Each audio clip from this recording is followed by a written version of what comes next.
É a FATESA, cursos de teologia, adentrando respeitosamente no recesso do seu lar e levando até você a nossa tradicional saudação assembleana, a paz do Senhor. Hoje, lição de número 8 da nossa matéria Teologia do Obreiro. Antes, eu quero apresentar a nossa próxima matéria. Próxima matéria, Profetas Maiores. Um livro com 256 páginas, falando sobre os 4 profetas maiores: Isaías, Jeremias, Lamentações, Jeremias, Ezequiel e Daniel. São quatro profetas e 5 livros. Desses 4, 2 profetizaram em Jerusalém, Isaías e Jeremias. 2 são chamados profetas do cativeiro. Foram levantados por Deus em Babilônia, Ezequiel e Daniel. Na sequência, estamos trabalhando no momento na preparação da 5ª edição do livro Profetas Menores. Após Profetas Maiores, teremos Profetas Menores. Um livro para falar de 12 profetas: Oséias, Joel, Amós, Obadias, Jonas, Miqueias, Naum, Abacuque, Sofonias, Ageu, Zacarias e Malaquias. O nosso curso de teologia, sempre que nós terminamos uma matéria, há possibilidade de novas matrículas. O nosso curso é sequencial. Terminando, são 27 matérias, e sempre que terminamos uma, há possibilidade de novas matrículas. Assim, se você quiser estudar conosco, aprender juntamente conosco a palavra de Deus, com um único objetivo: servir melhor ao Rei e ao seu reino. Este é o objetivo da FATESA: ensinar a palavra de Deus àqueles que querem servir melhor ao Rei e ao seu reino. Caso você queira estudar conosco, nossas matrículas para a próxima matéria, Profetas Menores, estão abertas. Lição de número 8. Hoje, lição de número 8 do livro Teologia do Obreiro. Dos 27 livros nossos, nós estudamos os 66 livros da Bíblia. Mas, além desses 66 livros, nós temos 12 outras matérias paralelas. 12 outras matérias paralelas, entre as quais o que nós estamos estudando agora, Teologia do Obreiro. Lição de número 8, nós vamos falar nesta manhã, ou neste momento, sobre o ministério do pastor. Vimos na última aula que são 5 os dons ministeriais. Efésios, capítulo 4, versículo 11. Ele mesmo deu. Esse mesmo é Jesus. Uns para apóstolos, outros para profetas, outros para evangelistas, outros para pastores e outros para mestres. Então, deixamos para esta aula de número 8 o ministério do pastor. Ministério do pastor. O texto 1 é uma lição com 37 páginas. 37 páginas. Então, você que tem o nosso livro, pode abri-lo na página 171. E esta lição vai até a página 208. 37 páginas para falar sobre o ministério do pastor. O texto 1, Jesus, o bom pastor, o exemplo para todos nós. Jesus, o bom pastor, o exemplo para todo pastor. A palavra pastor, como ministro do Evangelho, a palavra pastor, como ministro do Evangelho, aparece no Novo Testamento apenas uma vez. Apenas uma vez. Efésios 4:11. Quando se diz que ele mesmo deu uns para pastores. Na sequência, nós encontramos o mesmo pastor numa mesma igreja. Assim que se formou a primeira igreja gentílica em Antioquia, agora tínhamos, sob o mesmo teto, 3 povos: judeu, grego e romano. 3 povos pertencendo à mesma igreja e congregando no mesmo lugar. O judeu, todo judeu, estava acostumado com a sinagoga. Na sinagoga, o dirigente da sinagoga era chamado de ancião. Então, o judeu convertido ao cristianismo passou a chamar o seu pastor de ancião. Mas os gregos, a cultura grega, o líder espiritual era o presbítero.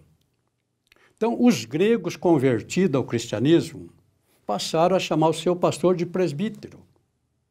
Mas a cultura romana, o líder era chamado de bispo. Então, os romanos convertidos ao cristianismo passaram a chamar o seu pastor de bispo. Então, o mesmo pastor, numa mesma igreja, era chamado de 3 formas diferentes: ancião, presbítero e pastor. Ancião, presbítero e pastor. O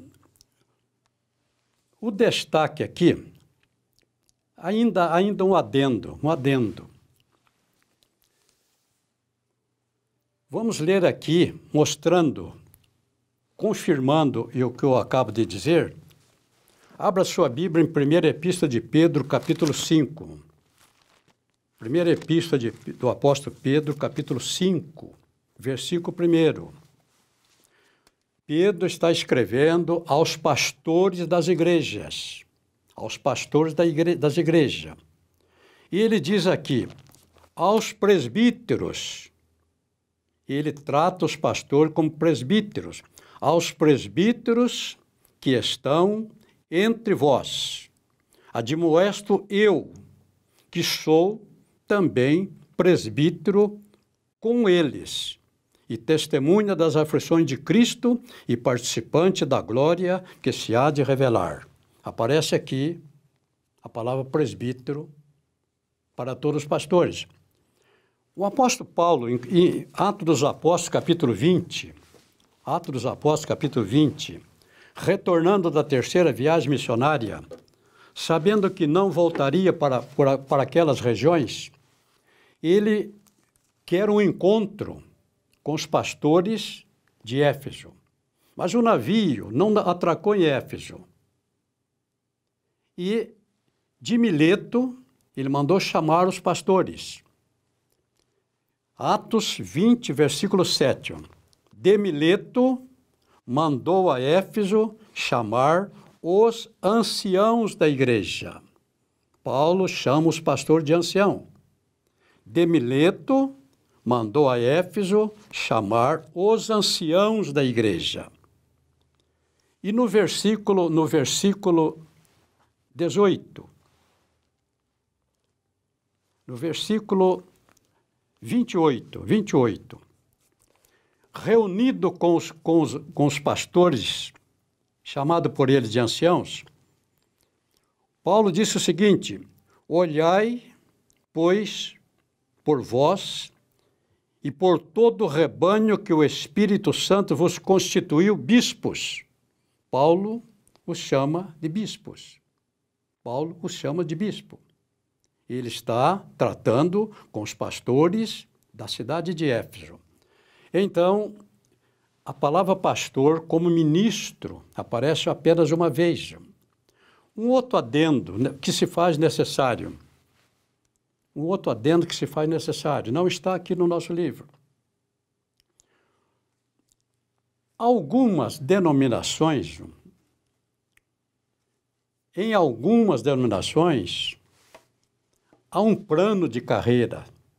Eu costumo ver isso na internet. Coloca uma escada, e coloca embaixo o cooperador, porteiro, diácono, presbítero, como se estivesse subindo uma escada para chegar a pastor. Igreja não é uma empresa. E na igreja não há plano de carreira.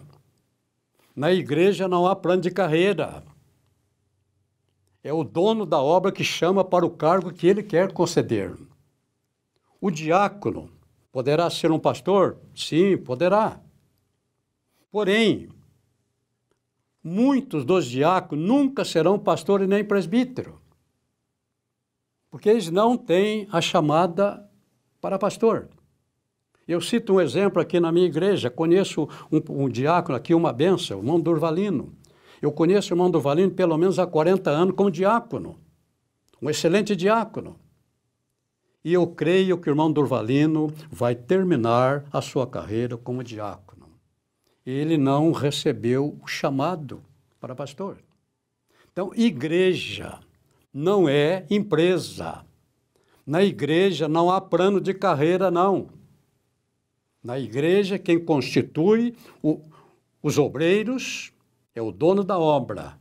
E o dono da obra é o sumo pastor. Texto 1. A palavra sumo, no substantivo, significa suco. A palavra sumo, no substantivo, significa suco. Mas como adjetivo, significa algo supremo.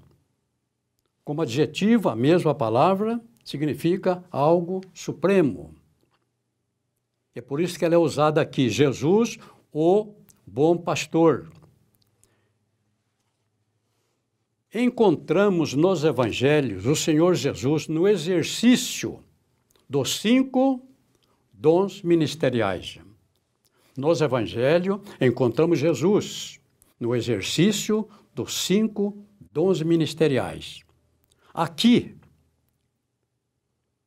está no seu livro, João capítulo 10, versículo 11, ele se identifica dizendo: eu sou o bom pastor. Eu sou o bom pastor. Ponto e vírgula. O bom pastor dá a sua vida pelas ovelhas. Ele se identifica aqui como sendo o bom pastor. E ele diz que o bom pastor dá a sua vida pelas ovelhas.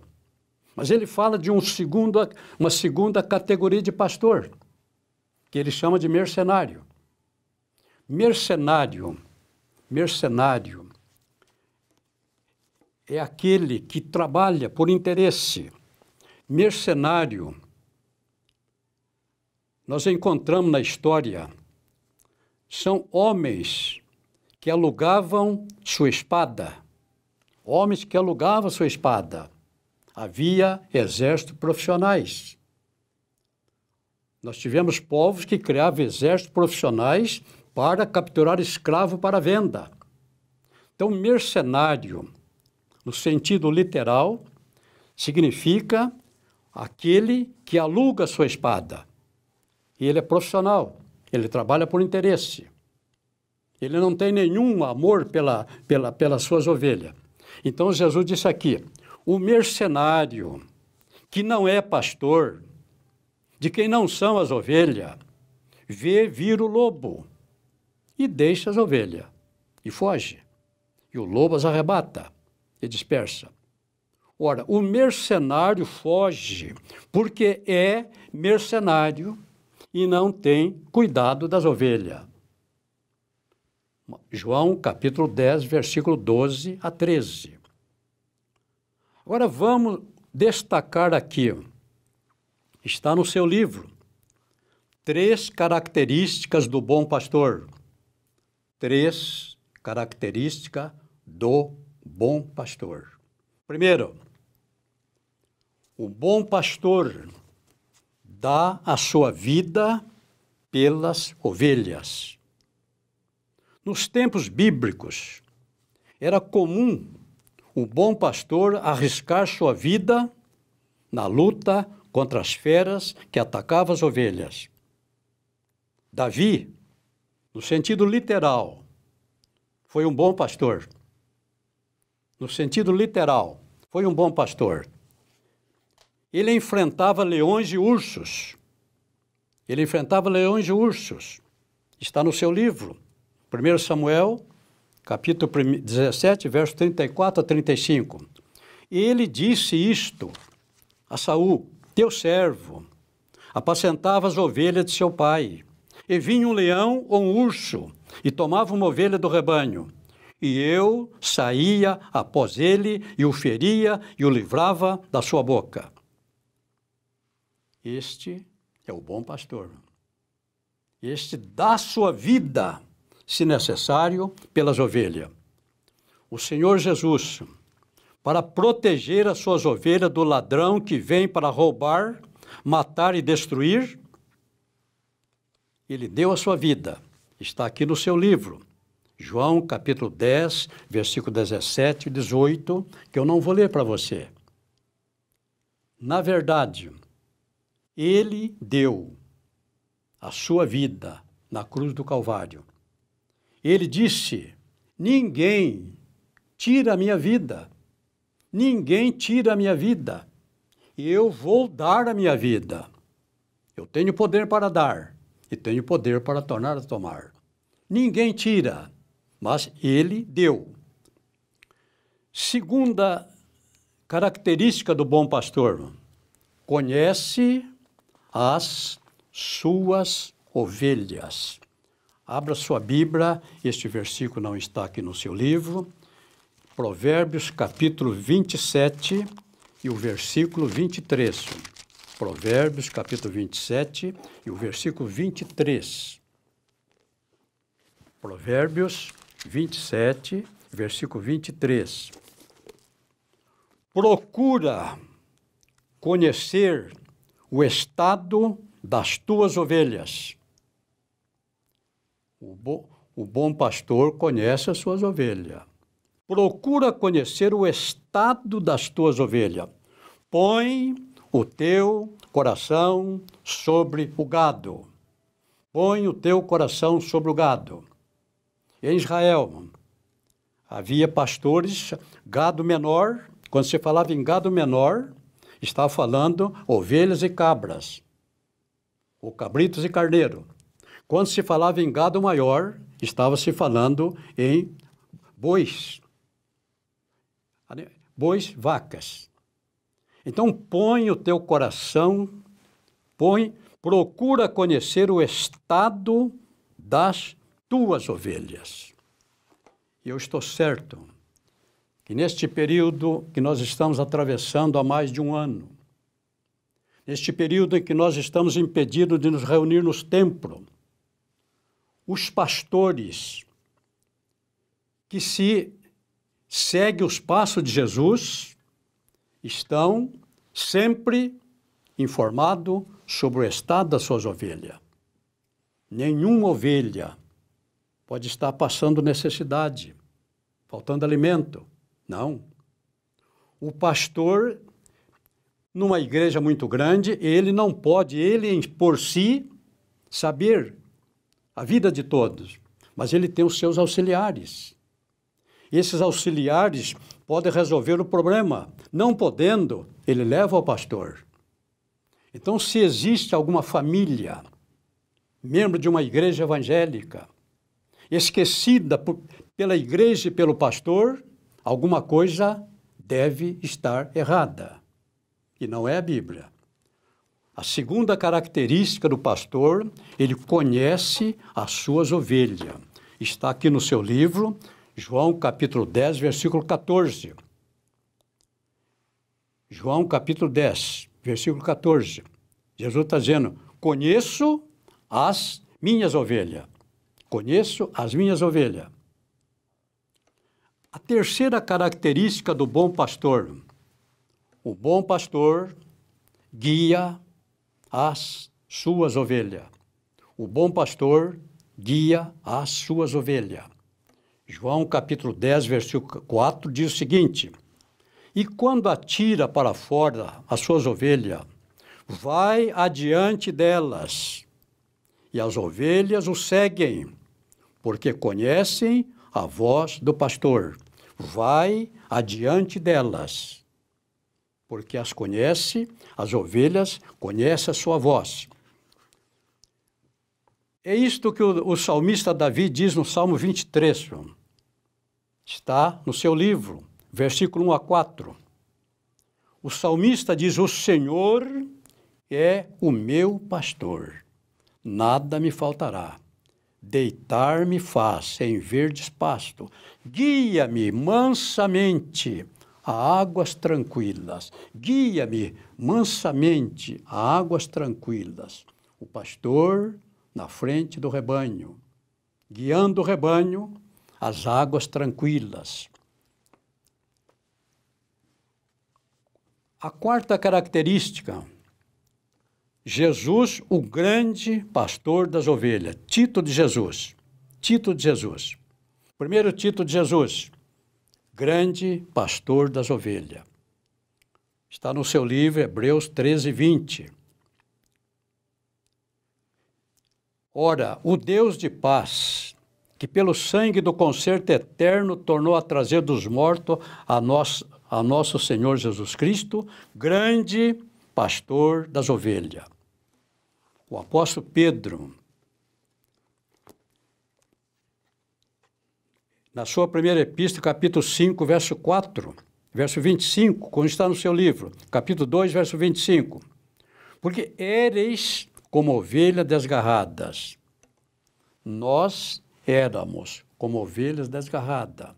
Mas diz Pedro, mas agora tendes voltado ao pastor e bispo da vossa alma. E quando aparecer o sumo pastor, alcançareis a incorruptível coroa de glória. Segundo título de Jesus, ele é chamado de sumo pastor. Sumo pastor. Na sequência, como sumo pastor, ele diz aqui em João 13, 15, isto serve para todos os pastores. Isto é uma mensagem para todos os pastores. E é Jesus quem mandou essa mensagem. Porque eu vos dei o exemplo. Eu vos dei o exemplo. Para quê? Como eu fiz, façais vós também. Só erra quem não conhece as Escrituras. A terceira característica, agora vamos ver aqui no seu livro, o dono do rebanho. O dono do rebanho. Apacentai, está no seu livro, primeira epístola de Pedro 5, 2 a 4. Apacentai o rebanho de Deus que está entre vós. Deus dá pastor para as ovelhas. Deus dá pastor para as ovelhas. E esses pastores devem seguir o seu exemplo. Apacentai o rebanho de Deus que está entre vós. Tendo cuidado dele, tendo cuidado do rebanho, não por força, mas voluntariamente, nem por torpe ganância, mas de ânimo pronto, como tendo domínio, não como tendo domínio sobre a herança de Deus, mas servindo de exemplo ao rebanho. Servindo de exemplo ao rebanho. Na sequência, no seu livro, nós temos o exemplo de Moisés, como pastor. Moisés pastoreava o rebanho do seu sogro. Êxodo 3:1. Moisés pastoreava o rebanho do seu sogro. O dono do rebanho, na sequência, o dono do rebanho e o preço pago por ele. O proprietário do rebanho, ao proprietário, a propriedade do rebanho custou um preço, um alto preço. O Senhor Jesus disse: eu sou o bom pastor. O bom pastor dá a sua vida pelas ovelhas. E ele deu. Então, o dono do rebanho e o preço das ovelhas. O preço das ovelhas. Agora, o apóstolo Pedro vai instruir. Cumprindo suas palavras, ele deu a sua vida pelas ovelhas. Elas custaram para ele um preço de sangue, conforme afirmou Pedro. Está no seu livro, primeira epístola de Pedro, 1:18 e 19. Sabendo que não foi com coisas corruptíveis. Eu não fui comprado com prata e ouro. Você não foi comprado com prata e ouro. Não foi com coisas corruptíveis, mas como prata ou ouro, que foste resgatado da vossa vã maneira de viver, mas com o precioso sangue de Cristo, como de um cordeiro imaculado. Agora, na sequência, está no seu livro. Ele mesmo deu uns para pastores. Ninguém toma para si essa honra. Ninguém toma para si essa honra. O homem que desejar ser um pastor, Paulo afirmou, esta é uma palavra fiel. Se alguém deseja o episcopado, excelente coisa deseja. Porém, a escolha é feita por Jesus. Esta é uma prerrogativa dele. E ele mesmo deu uns para pastores. Então, não basta desejar, é natural, é nobre, mas ser depende dele. É ele quem dá uns para pastores. Ele dá pastores para a igreja, mas ele não dá igreja para pastor. Ele dá pastores para a igreja, mas ele não dá igreja para pastor. Ouve-se dizer que em algum lugar, existe pastor que pensa que a igreja é dele. Deus dá pastor para a igreja, mas não dá igreja para pastor. A igreja continua pertencendo a Jesus. Texto 2. Apacentar, este é o trabalho do pastor. Apacentar, este é o trabalho do pastor. Pastor, para alguém dizer que é pastor pressupõe a existência de um rebanho. Para ser pastor, pressupõe a existência de um rebanho. Ouve-se dizer que existe alguém que se identifica como pastor. Eu sou pastor. Mas se perguntar a ele, onde é que está o seu rebanho? Ele não sabe informar. Ele diz que é pastor. Pastor pressupõe a existência de um rebanho. Aquele que não tem um rebanho para cuidar, não pode ser identificado como pastor. Então, pastor itinerante, também é estranho. Evangelista itinerante, sim. Pastor itinerante, pastor tem que ser o seu rebanho. Então, o texto 2 diz que apacentar, este é o trabalho do pastor. Está em 1 Pedro 5:2. E como pastor, está aqui no seu livro a tríplice função do ministério do pastor. A tríplice função do ministério do pastor. Primeiro, o pastor precisa alimentar as ovelhas. O pastor precisa alimentar as ovelhas. Segundo, cuidar. O pastor precisa cuidar das ovelhas. Terceiro, o pastor precisa proteger o rebanho. 3 funções pastorais: alimentar, cuidar e proteger. Agora, na sequência, nós temos aqui, cada uma de per si. Alimentação do rebanho. Alimentação do rebanho. Alimentar o rebanho é uma obrigação do pastor. E o rebanho, ovelha não come palha. Ovelha não come palha. Alimentar o rebanho é a principal fonte de alimentação do rebanho, no sentido espiritual, é a palavra de Deus. No sentido espiritual, a principal fonte de alimentação do rebanho é a palavra de Deus. Qualquer pastor, por mais humilde que seja, precisa preencher 2 condições. Primeira, conhecer a palavra da verdade. Segundo, ser apto para ensinar. Conhecer a palavra, e aqui está a palavra.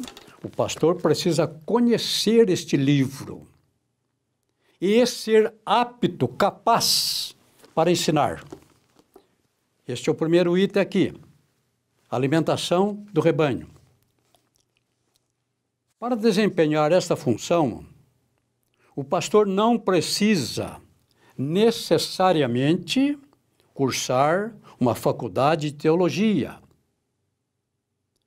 Para ensinar, o pastor não precisa necessariamente cursar uma faculdade de pedagogia. É ele, o dono do rebanho, quando ele chama o pastor, é ele quem capacita o obreiro. É como diz Paulo, a nossa capacidade não é de nós, não vem de nós. A nossa capacidade vem de Deus. A capacidade para alimentar o rebanho com a palavra de Deus, ensinando, essa capacidade vem de Deus. O conhecimento, o pastor tem que se dedicar ao estudo desta palavra.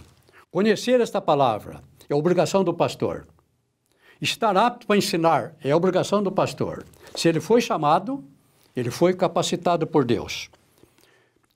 O segundo item, aqui no seu livro nós temos um texto grande falando da necessidade de alimentar. Mas vamos para o segundo. Segunda atribuição do pastor, o cuidado com o rebanho. O cuidado com o rebanho. Tendo cuidado dele, não por força, mas voluntariamente. Não por força, mas voluntariamente. Nem por torpe ganância, mas de ânimo pronto. Ovelha é diferente de porco. Ovelha é diferente de porco. Ovelha precisa de cuidado. Ovelha precisa de cuidado. Cuidar das ovelhas é uma obrigação do pastor. O dono do rebanho o chamou para isto. Desde que ele aceitou a chamada, então deve fazer a sua obra de maneira voluntária e não olhar para o rebanho como o homem natural olha para uma empresa. Não olhar para o rebanho como o homem natural olha para uma empresa. Igreja não é uma empresa. Igreja é a família de Deus. O homem que foi chamado por Deus espera receber do sumo pastor a sua recompensa. A recompensa vem do sumo pastor. E quando aparecer o sumo pastor, alcançareis a incorruptível coroa de glória. Na sequência, eu não vou comentar com você, mas está no seu livro, a sequência do item 2. Nós não temos aqui o compromisso de comentar tudo que está no livro. A nossa filosofia foi colocar na mão do nosso aluno um material que tenha conteúdo. Mas nas aulas, nós não podemos passar tudo que está escrito. Então, a terceira atribuição do pastor. Primeira, alimentar o rebanho. Segundo, cuidar do rebanho. Terceiro, proteção do rebanho. Proteção do rebanho. O pastor precisa proteger o rebanho. A ovelha é o mais indefeso de todos os animais. A ovelha é o animal mais indefeso. Ela depende inteiramente do seu pastor. E no seu livro está João capítulo 10, verso 11 e 12. Pastor dá a sua vida pelas ovelhas. Mas o mercenário, o que não é pastor, de quem não são as ovelhas, vê vir o lobo, deixa as ovelhas e foge. E o lobo as arrebata e dispersa. Não existe animal mais indefeso do que a ovelha. Ela depende inteiramente do seu pastor. Na sequência, você tem outras considerações. Alimentar,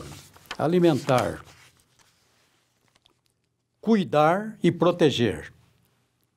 3 atribuições. Alimentar, cuidar e proteger. São obrigações. Quando o pastor faz isto, ele não está fazendo favor para ninguém. Ele foi chamado por Deus para isto. Ele foi capacitado por Deus para isto. E de Deus, daquele que o chamou, ele vai receber a recompensa. Alimentar, cuidar, proteger são obrigações do pastor. Vamos agora passar, na sequência, para o texto 3. Texto 3. O texto 2 prossegue. Você que tem o livro, o texto 2 prossegue com complementação àquilo que nós dissemos. Então, para você que tem o livro, nós estamos passando apenas alguns destaques desse livro. Texto 3. Obediência ao pastor. Obediência ao pastor. Obedecei a vossos pastores. Hebreus 13, 17 está no seu livro. Obedecei. O verbo está no imperativo. Não é uma faculdade, não é um conselho. O verbo está no imperativo. Obedecei vós, obedecei a vossos pastores.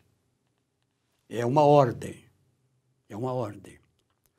Uma das definições de obediência é submissão à autoridade legítima. Submissão à autoridade legítima. O que legitima o pastor a ser obedecido é a unção que está nele. É a unção que está nele. Nós obedecemos porque ele tem a unção. E quando ele foi ungido para pastor, Deus liberou para ele o poder. O salmista Davi, no Salmo 62, nós vamos encontrar o porquê nós devemos obedecer o pastor. Salmo 62, verso 11. Davi era um rei. Ele sabia bem o que ele estava dizendo. 62, verso 11, ele disse: uma coisa disse Deus, duas vezes ouvi, que o poder pertence a Deus. O poder pertence a Deus. Não há autoridade sem o poder. Mas para ser autoridade, ele tem que receber de Deus o poder. O poder pertence a Deus. Então, o poder, o que faz com que eu obedeça o meu pastor, é o poder de Deus que ele recebeu para isto, através da unção. Obediência. A obediência, ela está delimitada pela lei.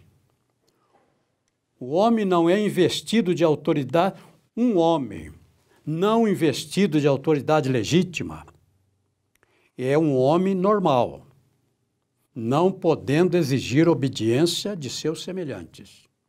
Um homem, por mais poderoso que seja, por mais rico que seja, por mais sábio que seja, não pode exigir obediência se ele não estiver investido de autoridade legal.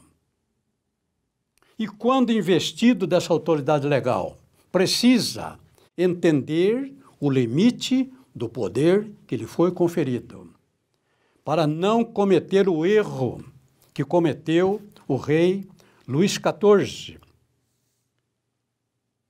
Luís XIV, rei da França, dizia: l'état c'est moi. L'état c'est moi. O rei, o Estado sou eu.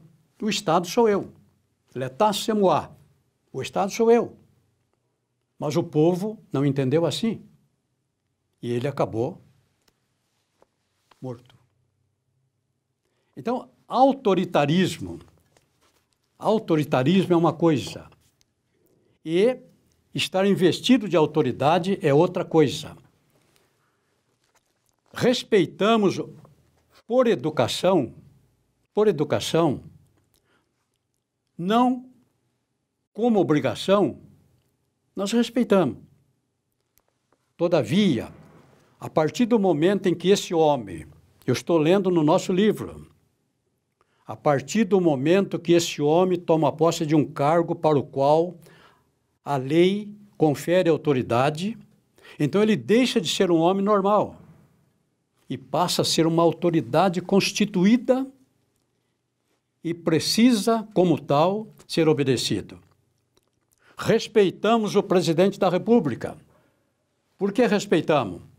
Porque ele recebeu de Deus o poder. Jesus disse isso a Pilatos. Pilatos pensava que o poder era dele. Pilatos pensava que o poder que ele tinha como governador foi delegado pelo seu imperador. Pilatos pensava que o poder dele veio através de César. Mas Jesus disse o contrário. Nenhum poder. Ele disse a Jesus: não sabe que eu tenho poder para te libertar e para te condenar? Eu tenho poder.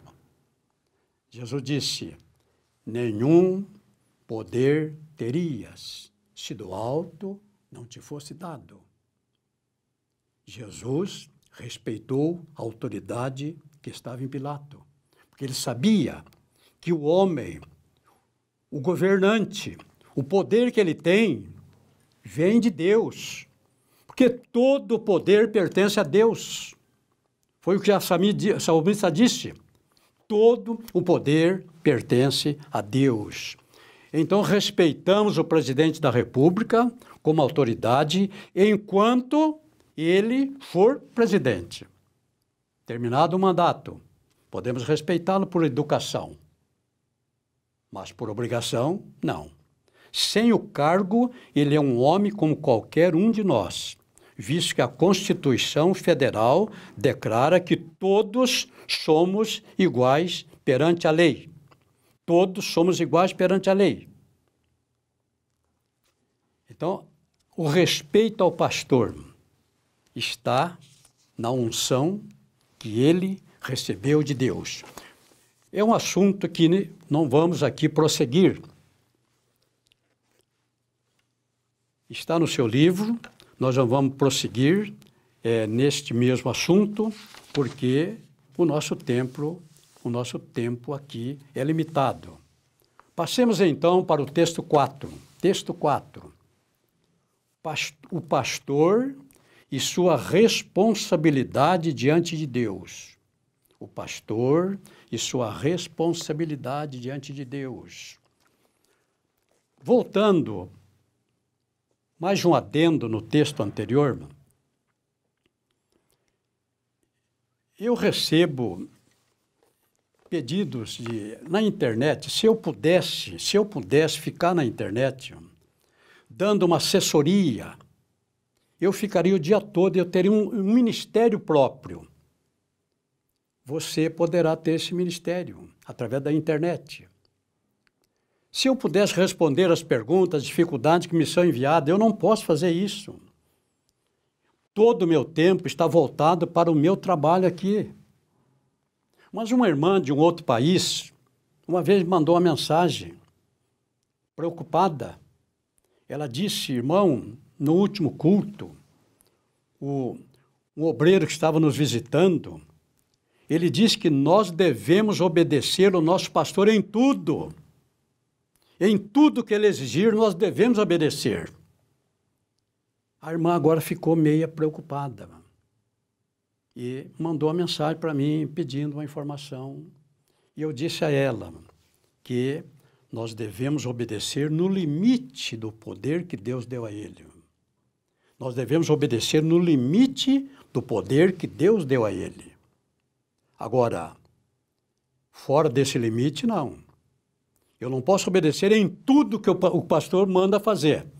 Eu tenho que obedecer em tudo que o pastor manda, desde que ele esteja dentro da palavra de Deus.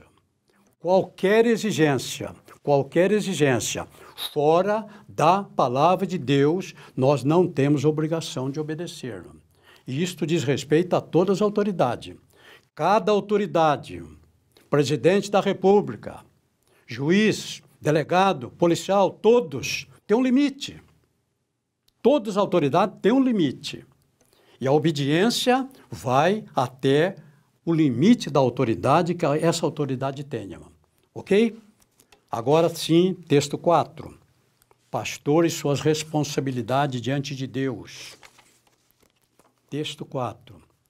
Se considerarmos o amor e o zelo de Deus em relação a Israel, um povo hostil, rebelde, duro de coração, pensar que ser pastor da igreja hoje, sabendo do carinho especial que o Senhor Jesus tem por ela, só mesmo através da firme convicção de uma chamada. Somente através da firme convicção de uma chamada. Israel no deserto murmurou 10 vezes. 10 vezes. Na terra prometida inclinou-se à idolatria. Rejeitou Deus como rei. Pediu um rei antes do tempo. Então Israel extrapolava no limite do direito que tinha. Todos nós estamos delimitados. E aqui o profeta Jeremias vai dizer: ai dos pastores que destroem e dispersam as ovelhas do meu pasto, diz o Senhor. Está no seu livro, Jeremias 23, versículo 1 a 2, 11 e 13. E um dos destaques é este: ai dos pastores que destroem e dispersam as ovelhas do meu pasto, diz o Senhor. Isto dizia para Israel. Hoje, a verdade é a mesma. A verdade é a mesma em relação à igreja. Ai dos pastores que destroem e dispersam as ovelhas do meu pasto, diz o Senhor. Na sequência, você tem as demais exigências. Ai do pastor inútil. Aqui tem uma série de ais. Ai do pastor inútil, que abandona o rebanho. A espada cairá sobre o seu braço e sobre o seu olho direito. E isto dizia ao rebanho chamado Israel. Quanto mais hoje ao rebanho chamado por Jesus de minha igreja. Minha igreja. A responsabilidade do pastor, querer ser pastor, é louvável. Porém, a responsabilidade é maior do que muitos possam pensar. Eles foram constituídos para cuidar do seu povo. Não ficariam sem um respectivo castigo pela negligência em suas funções. Pastor responderá pelos seus erros. Texto 5, a vocação ministerial. Texto 5, a vocação ministerial. 1 Timóteo 3:1. Se alguém deseja o episcopado, se alguém deseja ser um pastor, se alguém deseja um dos 5 dons ministeriais, se alguém deseja o episcopado, excelente coisa deseja. Desejar ser pastor é um desejo nobre. Paulo está dizendo aqui, excelente coisa deseja. Portanto, desejar um cargo ministerial. Todo crente pode desejar. Desejar, todo crente pode desejar. Vocação, no seu sentido literal, deriva da palavra latina vocatio, que significa, cujo significado é ação de chamar. Ação de chamar. Biblicamente, esta ação de chamar é exclusiva do dono e senhor da igreja. Biblicamente, a ação de chamar é exclusiva do dono da igreja. É ele que dá. É ele que dá. Uns para pastores. De acordo com a Bíblia, esta é a porta de entrada para o ministério. A porta de entrada para o ministério. Aquele que não entra pela porta do curral das ovelhas. A porta de entrada é através de Jesus. Diz, eu sou a porta. A porta de entrada é através de Jesus. Aquele que não entra pela porta do curral das ovelhas, mas sobe por outra parte, a palavra é forte, irmão. É ladrão e salteador. Foi Jesus quem disse. João capítulo 10, versículo 1. Aquele que não entra pela porta é ladrão e salteador. Ninguém toma para si essa honra. Então nós temos aqui a história do Antigo Testamento de alguém que pretendeu ser sacerdote, mas ele não era, ele era da tribo de Levi, mas ele não era da família de Arão. E mesmo assim, ele insistiu em ser sacerdote. Então nós temos aqui, na sequência do seu livro, um homem que cometeu esse erro, querendo ser sacerdote e não preenchendo as exigências colocadas pelo dono da obra. Não vamos comentar todo esse assunto, é um assunto aqui longo. É, pois, bíblica a vocação ministerial.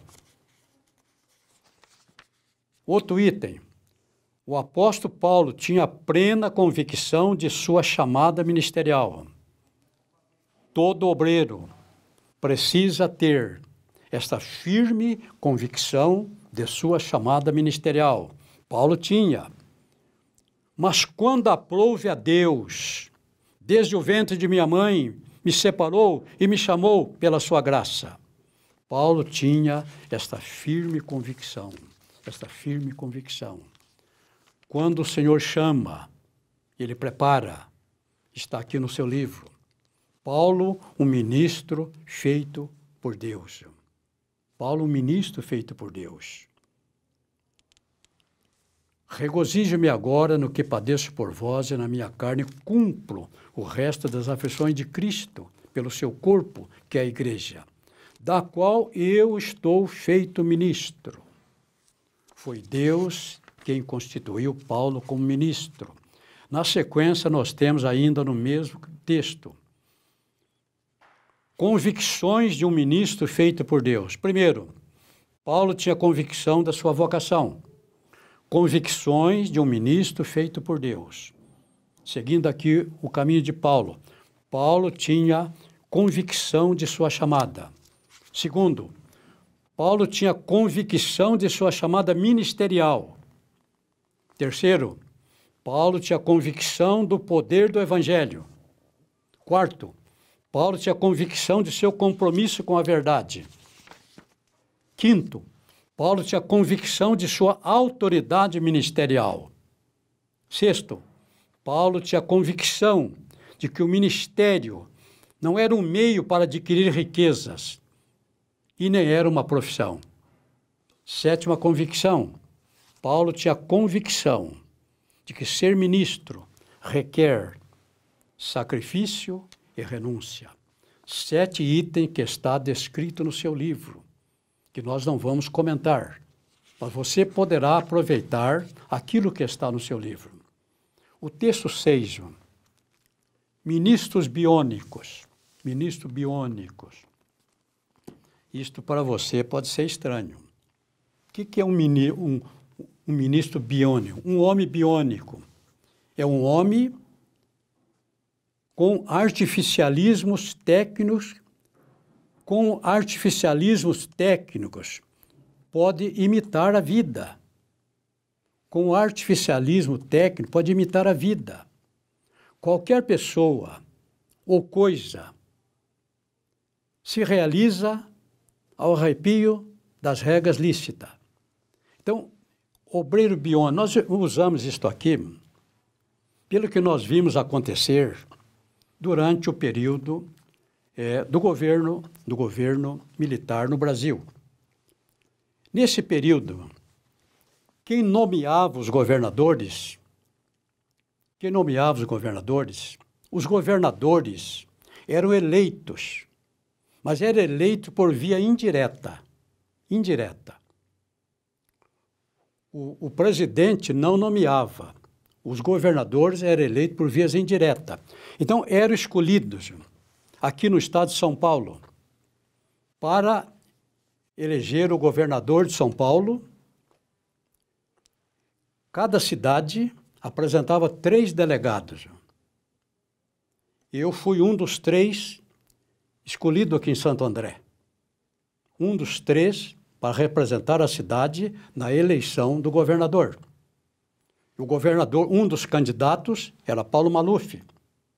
Então, Paulo Maluf foi eleito de forma indireta, sem legalidade, não havia uma Constituição, sem legalidade constitucional, mas cumprindo a determinação do governo militar. Os governadores seriam escolhidos através do voto indireto. Então, esses governadores foram chamados de governadores biônicos. Da mesma forma, pode existir na igreja obreiros, pastores biônicos. Eles não foram escolhidos por Deus. Eles foram escolhidos por outra forma. Então, esses pastores, nós chamamos aqui de biônico. Não foram homens constituídos diretamente por Deus. Assim como os governadores não eram constituídos diretamente pelo presidente da República. Era escolhido por ordem superior através de homens escolhidos entre o povo. Então, pastor biônico é aquele que não tem legitimidade constitucional. E a nossa Constituição não é a Constituição da República Federativa do Brasil. A nossa Constituição é esta. Pastor constituído, a não ser por intermédio da autoridade deste livro, biblicamente seria um pastor biônico. Texto 7. Um obreiro pode cansar e desanimar. Um obreiro pode cansar e desanimar. Então, nós temos aqui, no texto 7, diversos itens. Um obreiro pode cansar e desanimar quando ele esquece da palavra e negligencia as promessas. Quando o obreiro esquece a palavra e negligencia as promessas, ele pode se cansar.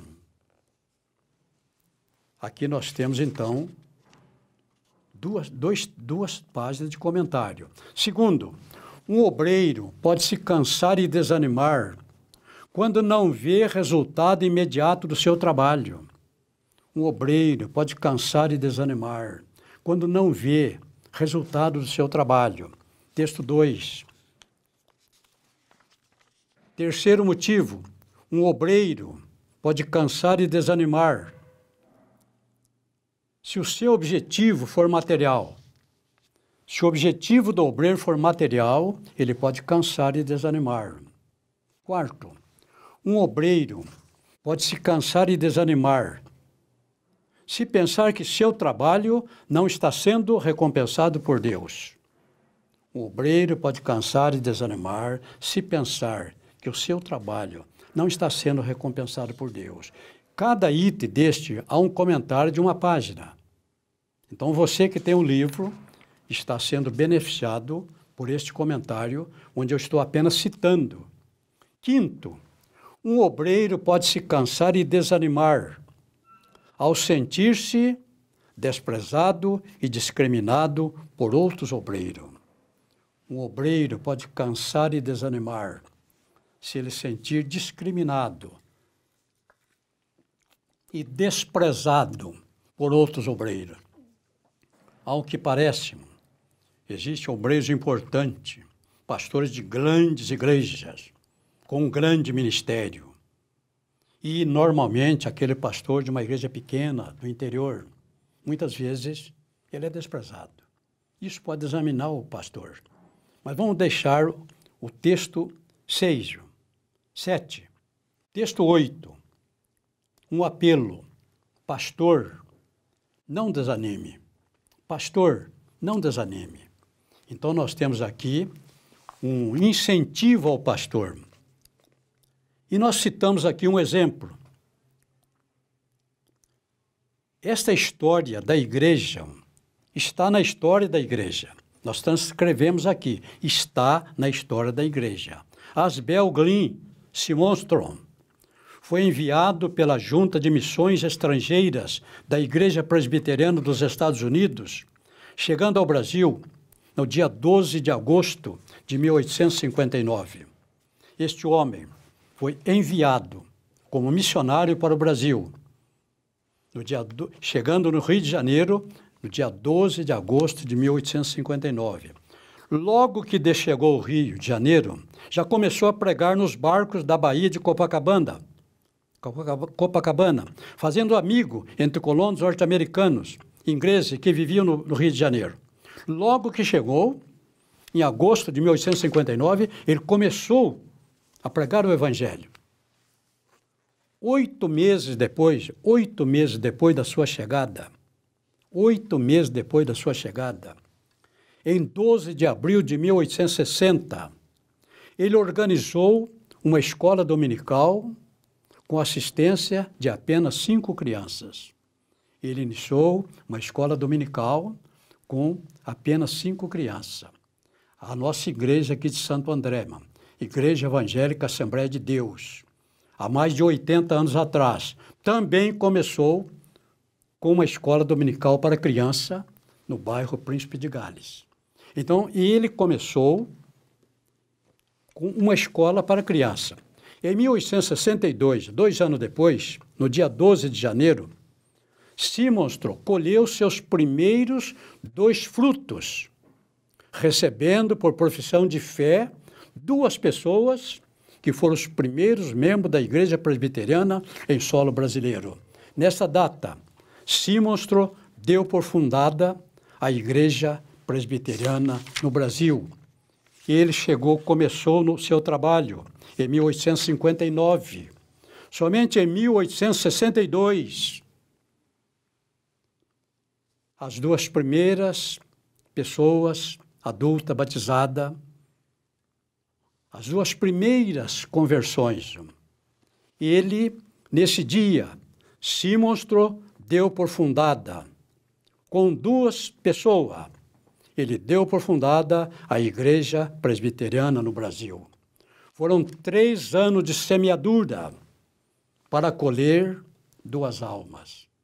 Pastor, não desanime. Como o semeador não desistiu de semear, a Igreja Presbiteriana cresceu e se tornou uma grande igreja em todo o Brasil. O trabalho do semeador é semear. Creia nisto.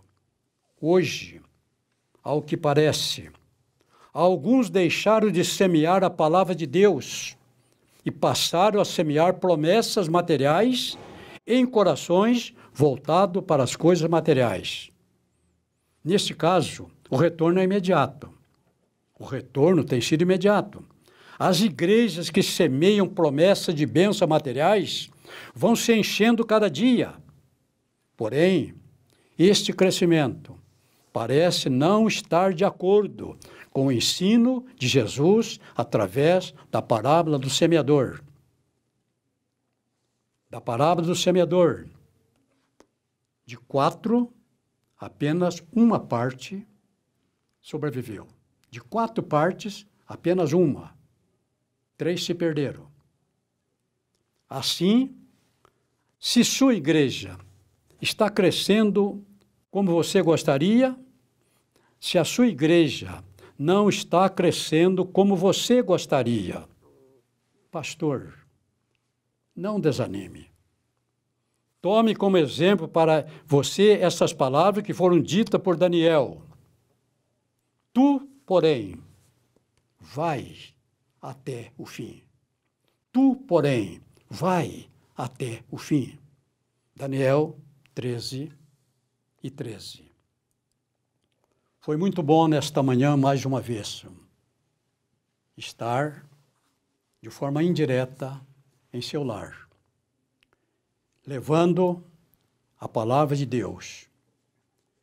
É provável, é possível que na próxima semana, estejamos ao vivo. Então é nesse sentido que nós estamos abrindo o espaço para novas matrículas. Sempre que nós terminamos um livro, começamos um outro. São 27 matrículas, 27 livros. Então, na próxima semana, provavelmente, estaremos ao vivo. Se não, continuaremos online. Mas, se você deseja estudar conosco a palavra de Deus, esta é mais uma oportunidade na qual você pode fazer a sua matrícula.